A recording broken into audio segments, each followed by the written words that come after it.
18 years since that tragic day, and the attack on America is still claiming victims.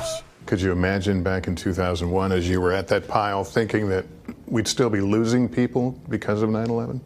Incredible. Here in 2019? It's unbelievable. Never thought that was going to happen. Dennis Murphy is a retired NYPD detective who served for 23 years.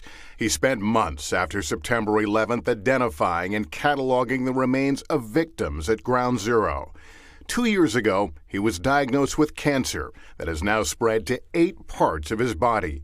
He's undergone more than 60 rounds of chemotherapy. What are the doctors telling you? I'm not curable. It's basically a maintenance program.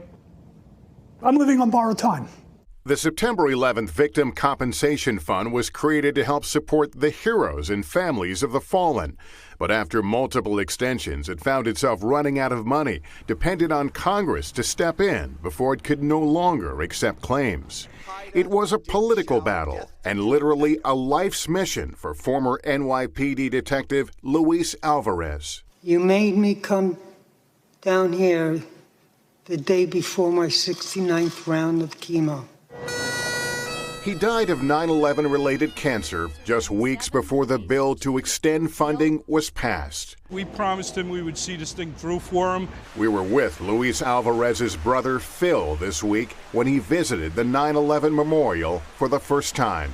It brings this feeling of being on hallowed ground, and how many people perished here, but how many people did great things down here. My brother being one of them.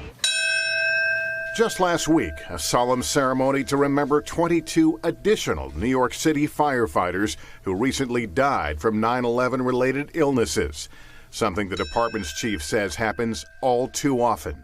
Our department gathers, we mourn, and we renew our promise to never forget.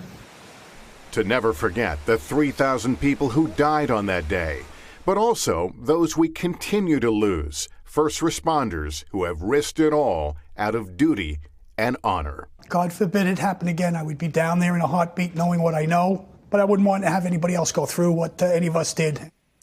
Detective Murphy has become a powerful advocate for the World Trade Center Health Program, which continues to screen and monitor those who responded to the attack sites here in New York, as well as the Pentagon and Shanksville, Pennsylvania. Hey, NBC News fans, thanks for checking out our YouTube channel. Subscribe by clicking on that button down here, and click on any of the videos over here to watch the latest interviews, show highlights, and digital exclusives. Thanks for watching.